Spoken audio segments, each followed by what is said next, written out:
Je tenais mon nouveau-né dans les bras alors que je rentrais de l'hôpital pour la première fois. Mais en approchant de mon appartement, j'ai vu une étrange note collée à la porte. N'entrez pas. Appelez la police immédiatement. Ma main tremblait en composant le 911. Quand les officiers sont arrivés et sont entrés, l'un d'eux est devenu pâle et m'a regardé. Il a chuchoté. Avez-vous le courage de voir ce qu'il y a à l'intérieur? Avant de commencer l'histoire, n'oubliez pas de laisser un like et de vous abonner à la chaîne pour voir plus d'histoires comme celle-ci. La douce lumière d'octobre qui filtrait par la fenêtre de l'hôpital illuminait doucement le visage fatigué d'Emily Harrison. Elle serrait sa fille nouveau-née, Sophia, contre sa poitrine, enveloppée d'un bonheur immense. 3 jours s'étaient écoulés depuis la naissance, maintenant que son état s'était enfin stabilisé, son cœur était comblé. « Tu t'en es si bien sortie, Emily », lui dit chaleureusement Barbara, sa belle-mère, assise sur la chaise au chevet du lit avec un doux sourire. Elle était le seul membre de la famille à rester aux côtés d'Emily pendant que son fils, Michael, était absent. Dans les mains de Barbara se trouvait une petite couverture rose tricotée à la main. C'est le même modèle que celui que j'ai tricoté pour Michael. C'était il y a 36 ans maintenant, sourit Barbara, nostalgique, en posant délicatement la couverture sur Sophia. Il était aussi petit que ça. Le cœur d'Emily se réchauffa devant la gentillesse de sa belle-mère. Bien qu'ils fussent mariés depuis 5 ans, Barbara l'avait toujours traité comme sa propre fille, surtout pendant sa grossesse. Que Emily souffre de nausées matinales ou que son ventre arrondi rende ses mouvements difficiles, Barbara venait fréquemment prendre de ses nouvelles. « Toujours pas de nouvelles de Michael ?» demanda Barbara avec une pointe d'inquiétude. Emily regarda le smartphone sur sa table de chevet. Le dernier message datait de la veille au soir. C'était un bref texto, le projet est à une étape cruciale. Ce sera bientôt terminé et je serai sans faute de retour avant ta sortie. Fais un gros bisou à Sophia de ma part. Ce n'est rien. C'est un projet important pour son entreprise. Je suis sûr qu'il sera de retour pour ma sortie demain, répondit Emily, comme pour se convaincre elle-même. Michael était ingénieur système dans une entreprise informatique. D'habitude, il rentrait à l'heure et passait toujours les week-ends avec Emily. C'était un mari idéal. Cependant, ce projet était une affaire cruciale qui déterminerait l'avenir de l'entreprise, et il en portait la responsabilité en tant que chef d'équipe. Lorsque le voyage d'affaires fut soudainement décidé une semaine avant la date prévue de l'accouchement, Michael avait l'air sincèrement désolé.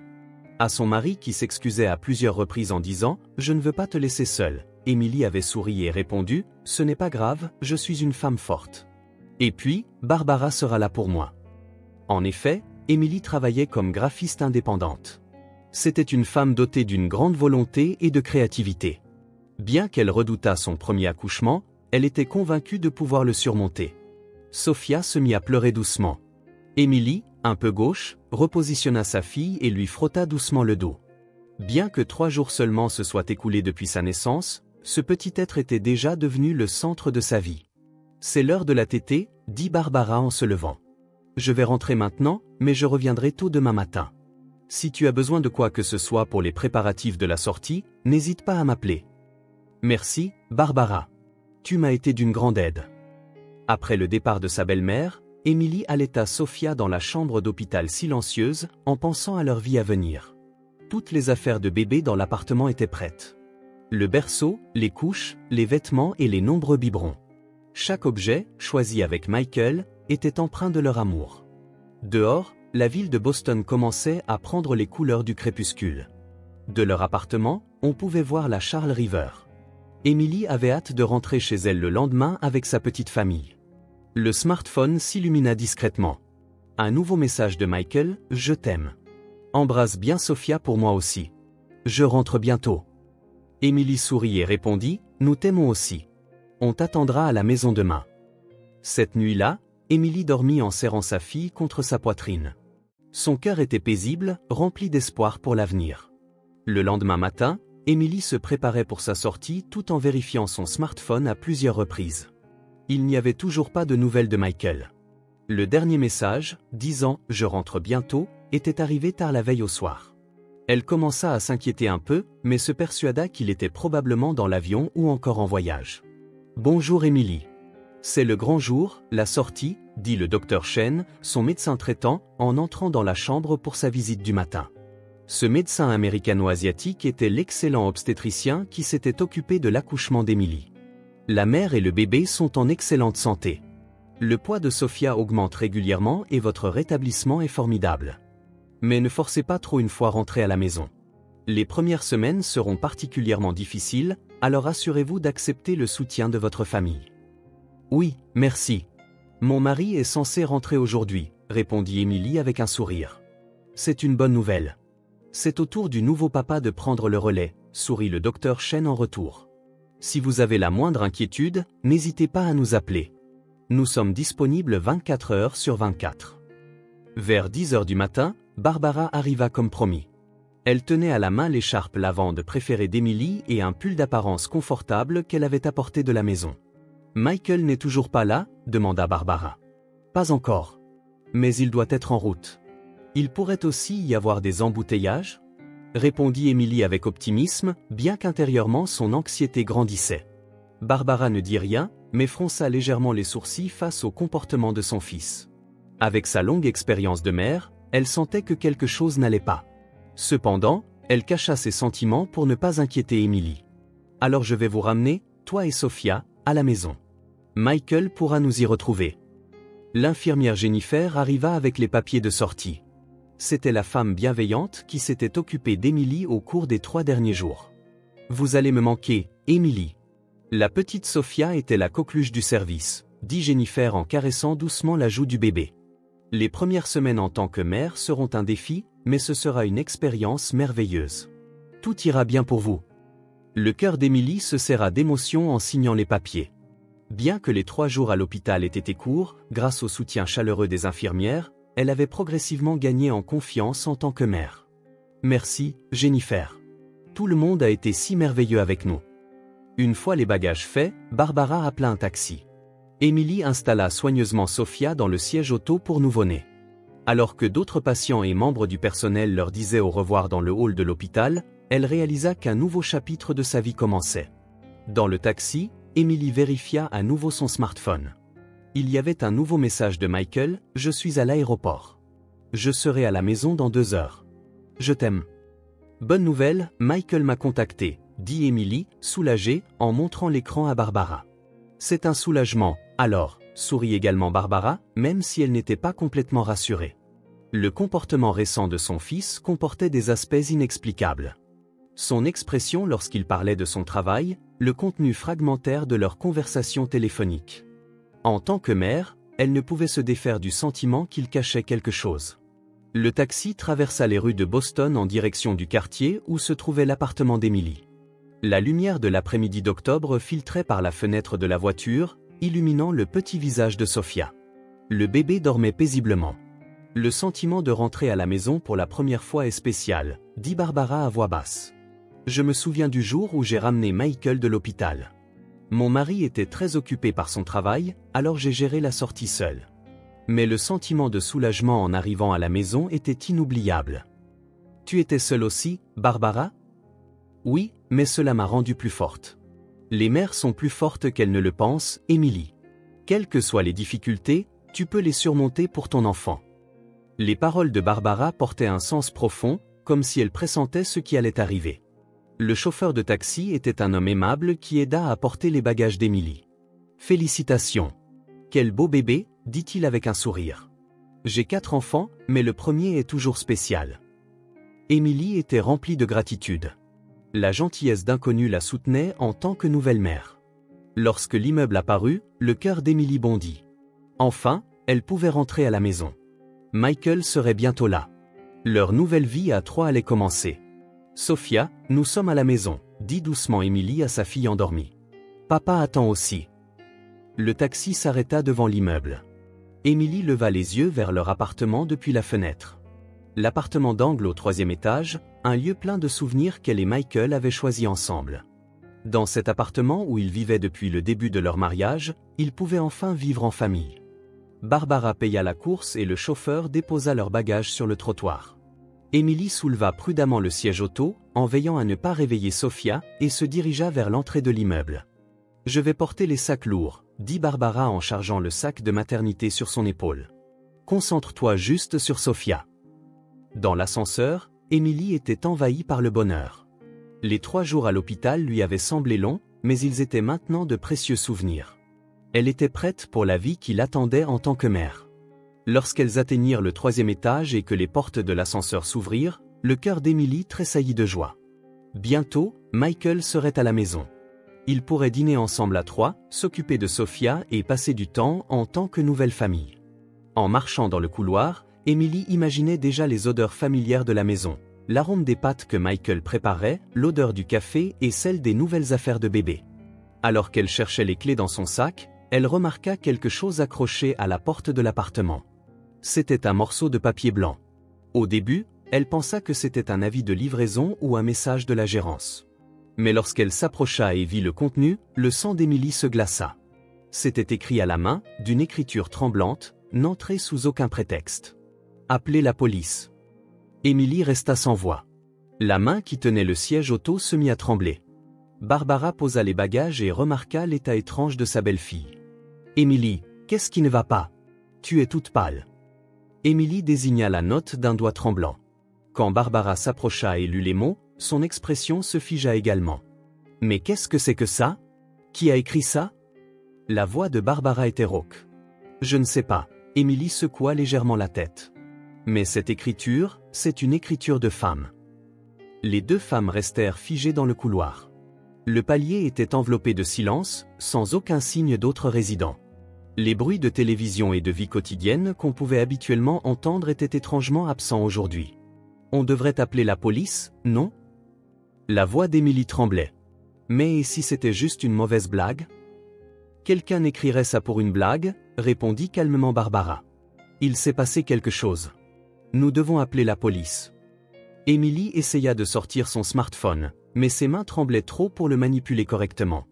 Elle n'aurait jamais imaginé être confrontée à une telle situation en tenant sa fille nouveau-née dans ses bras. « Je vais appeler », dit Barbara en prenant le smartphone des mains d'Emily et en composant le 911. « 911, quelle est votre urgence? » « Ma belle-fille vient de rentrer de l'hôpital après avoir accouché. Et en arrivant à son appartement, il y a une note étrange sur la porte qui dit « N'entrez sous aucun prétexte. Appelez la police. » La voix de Barbara était calme, mais Emily vit sa main trembler légèrement. « Donnez-moi votre adresse, s'il vous plaît. Nous envoyons une voiture de patrouille immédiatement. Restez où vous êtes et attendez. » Après avoir raccroché, Barbara posa sa main sur l'épaule d'Emily. « Ça va aller. La police arrive bientôt. »« Mec, je dois contacter Michael, » dit Emily, confuse. « Bien sûr, mais attendons d'abord la police. » Sophia se mit à pleurer. Le bébé semblait sentir l'anxiété de sa mère. Emily essaya de calmer sa fille en la berçant doucement, mais comme elle était elle-même bouleversée, cela n'eut pas d'effet. « Laisse-moi la prendre. » Barbara souleva sa petite fille du siège auto. Avec ses années d'expérience, Sophia se calma immédiatement. Après une attente d'environ 10 minutes, elles entendirent le bruit de l'ascenseur.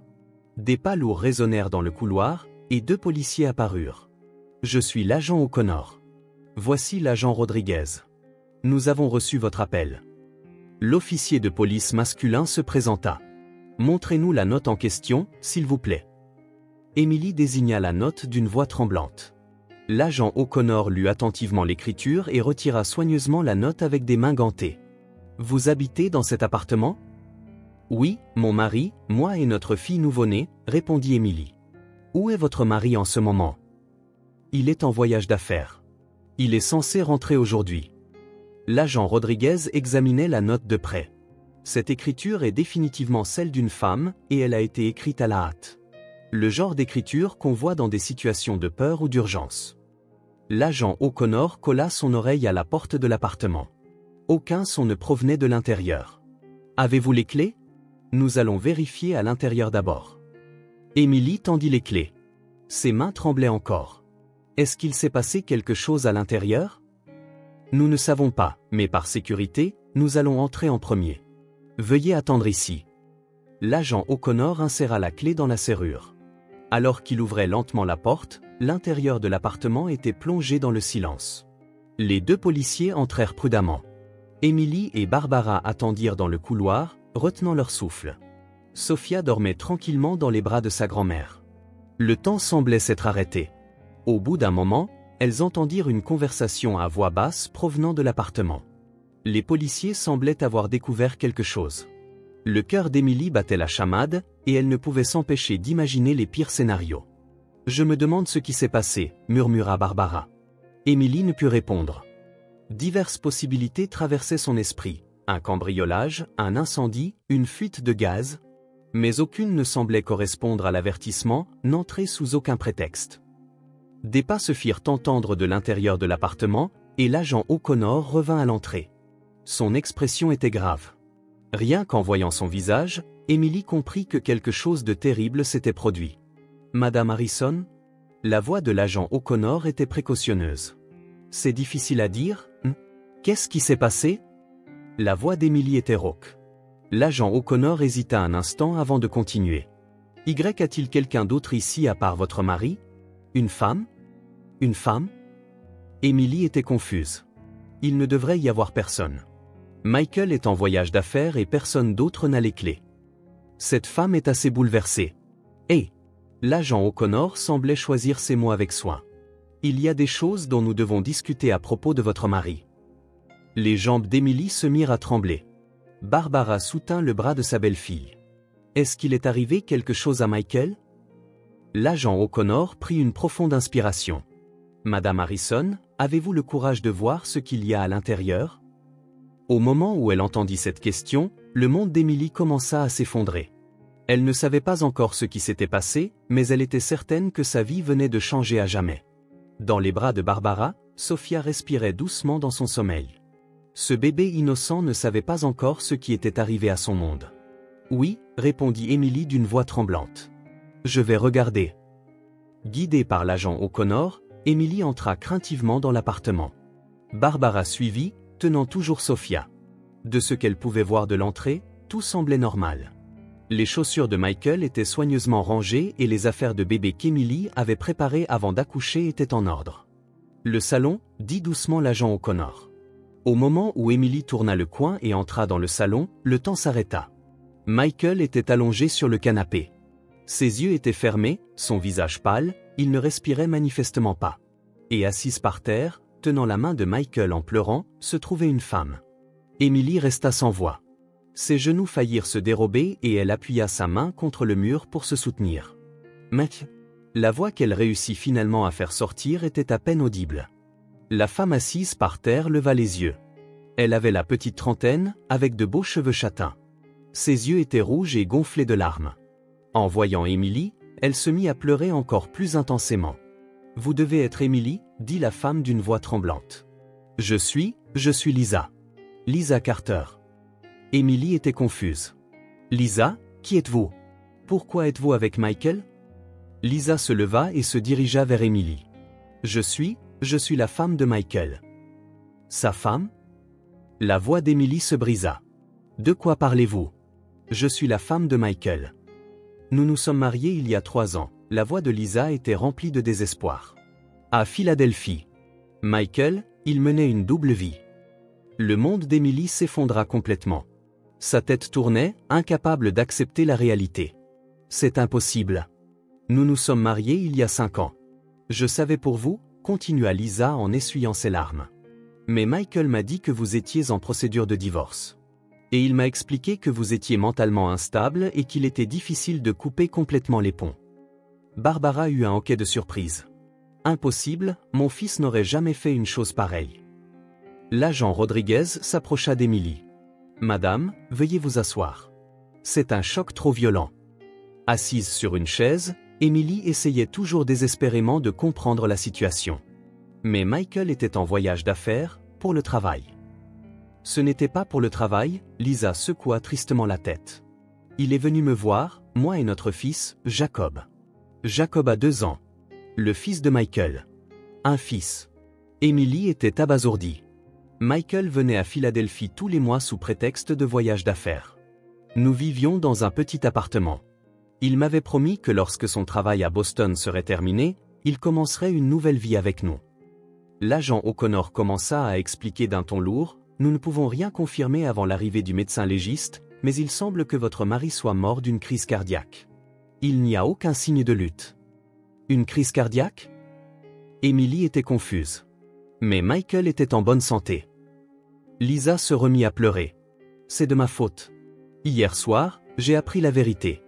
Une amie vous a vu par hasard à Boston et m'a dit que vous étiez enceinte. Quand j'ai confronté Michael, il a finalement tout avoué. Et puis il m'a admis que vous étiez sa vraie femme et que vous aviez accouché.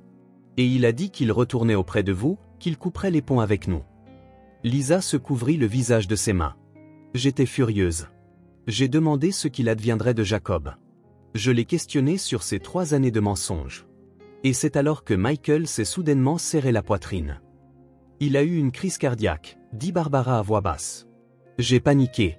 J'ai essayé d'appeler une ambulance, mais il était trop tard. Et je savais que vous sortiez de l'hôpital aujourd'hui. C'est pour ça que vous avez écrit la note, la voix d'Emily était mécanique. Je ne pensais pas que vous deviez voir cette situation, surtout avec un bébé. Je pensais que la police devait venir et gérer les choses correctement avant de vous expliquer. Emily se leva et s'approcha du corps de Michael. Le visage du mari qu'elle avait aimé semblait paisible, mais son cœur était en pleine tempête. 5 ans de mariage, l'attente de la naissance, les rêves d'avenir. Tout cela n'avait-il été que mensonge ? Il m'a dit qu'il m'aimait, murmura Emily d'une voix vide. Il m'a dit la même chose, répondit Lisa. Mais la dernière chose qu'il a dite, c'est que c'était vous qui l'aimez vraiment, que j'étais une erreur. Barbara, tenant sa petite fille, regardait fixement le corps de son fils. Michael, pourquoi as-tu fait ça ? L'agent O'Connor intervint doucement. J'ai contacté le médecin légiste et les pompes funèbres. Vous devrez également être interrogés en détail toutes les deux. Emily perdait le sens de la réalité. Quelques heures plus tôt, elle était une nouvelle mère heureuse. Elle attendait le retour de son mari bien-aimé, rêvant d'une nouvelle vie de famille. Maintenant, elle apprenait que tout avait été faux. Sophia. Emily regarda sa fille. Que adviendra-t-il de cet enfant ? Son père était un menteur, et maintenant il est mort. Lisa s'approcha d'Emily. Votre bébé est innocent. La responsabilité de ce que Michael a fait n'incombe qu'à lui seul. Votre fils aussi, répondit Emily d'une voix lasse. Nous sommes toutes les deux victimes de ces mensonges. Les deux femmes se regardèrent, non pas avec haine ou jalousie, mais comme des personnes partageant une douleur commune. Elles avaient toutes deux été trompées par le même homme, aimées de la même manière et trahies de la même façon. Je vais retourner à Philadelphie, dit Lisa à voix basse. Jacob attend à la garderie. Il ne comprend rien à tout ce chaos, mais il a besoin de sa mère. Emily hocha la tête. À cet instant, elle reconnut pour la première fois qu'elle aussi était une mère. Elle n'avait pas le temps de sombrer dans la colère ou la tristesse. Sophia avait besoin d'elle. Les procédures policières commencèrent et la nouvelle réalité d'Emily se mit en place. Cependant, la découverte la plus douloureuse l'attendait encore. 3 semaines plus tard, Emily était assise en face de Lisa dans un petit café de Philadelphie. Sophia dormait paisiblement dans sa poussette, et Jacob, le fils de 2 ans de Lisa, était assis sur les genoux de sa mère, qui lui lisait un livre d'images. « Merci beaucoup pour cette note, ce jour-là, » dit Emily à voix basse. « Si vous n'aviez pas été là, j'aurais vu cette scène seule. » Lisa eut un sourire amer. « Je ne mérite pas votre gentillesse. Je suis la femme qui a volé votre mari. » « Non, nous avons toutes les deux été trompées, » secoua la tête Emily. « C'est Michael qui a eu tort. Nous sommes toutes les deux des victimes. » Les funérailles de Michael se déroulèrent sobrement. Seule la famille et quelques amis y assistèrent. Emily et Lisa, bien que mal à l'aise, se soutinrent mutuellement. Barbara, tout en souffrant des actions de son fils, essaya d'être forte pour les 2 femmes et ses petits-enfants. « J'ai reçu un appel de l'avocat, » dit Lisa en fixant sa tasse de café. « À propos de la succession de Michael. »« Utilisons l'assurance vie et les économies pour l'éducation des enfants, » répondit immédiatement Emily. « Il serait ridicule que nous nous battions pour l'argent de ce menteur. » Des larmes montèrent aux yeux de Lisa. « Vous êtes vraiment une personne bienveillante. Si j'étais à votre place, je pense que je vous en aurais voulu. »« Je vous en ai voulu au début, » répondit honnêtement Emily. « Mais en vous observant, j'ai réalisé quelque chose. Nous ne sommes pas des ennemis. Nous sommes des mères partageant la même douleur. » Jacob descendit des genoux de Lisa et se dirigea vers la poussette. Il regarda Sophia avec intérêt. « Bébé !» Il toucha doucement la main de Sophia avec son petit doigt. « C'est ça, Jacob. Ce bébé, c'est Sophia. C'est ta sœur, » expliqua doucement Lisa. Le cœur d'Emily se réchauffa. Bien que n'ayant pas de lien de sang, ses enfants étaient frères et sœurs par le même père. C'était une relation compliquée, née des mensonges de Michael. Mais les enfants étaient innocents. Je pense déménager à Boston, dit soudainement Lisa. Philadelphie ne recèle que de douloureux souvenirs. Je veux recommencer dans un nouvel endroit avec Jacob. À Boston? Je veux être près de vous, pour que les enfants puissent grandir comme frères et sœurs. Hé! Lisa hésita. Je veux une amie. Quelqu'un comme vous, qui comprend mes sentiments. Émilie sourit. Je pensais la même chose. Élever un enfant seul est difficile. Et Barbara ne pourra pas m'aider beaucoup plus longtemps, vu son âge. Mais si vous étiez là? Vraiment? Le visage de Lisa s'illumina. Oui. Nous pourrions devenir une vraie famille. Non pas liés par le sang, mais par choix. Un mois plus tard, Lisa et Jacob emménagèrent dans un appartement à 2 rues de celui d'Émilie. Les deux femmes se voyaient plusieurs fois par semaine, se consultant sur l'éducation des enfants. Jacob apprit à s'occuper de Sophia, et Émilie en vint à l'aimer comme son propre neveu. Barbara accepta également cette nouvelle structure familiale. Je ne peux pas pardonner ce que Michael a fait, mais en voyant ses enfants et ses 2 mères merveilleuses, peut-être que quelque chose de bien en est sorti après tout. Un soir, Émilie et Lisa jouaient avec Jacob et Sophia au parc. Pour les autres, elles ressemblaient probablement à des amies ordinaires, mais entre elles existait un lien spécial, un véritable lien familial construit en surmontant la trahison et la douleur. Quand Sophia grandira, elle posera des questions sur son père, dit Lisa. Je lui dirai la vérité, répondit Émilie. Mais je lui apprendrai aussi qu'elle a une vraie famille. Une famille liée par l'amour et le choix, ce qui est plus important que les liens du sang. Le soleil couchant peignait le ciel de Boston. Émilie souleva Sophia et Lisa prit la main de Jacob. Elles rentrèrent chez elles ensemble. Des mensonges et de la douleur laissés par un homme nommé Michael, elles avaient bâti une nouvelle famille fondée sur la vérité et l'amour. Une vraie famille n'est pas seulement définie par les liens du sang.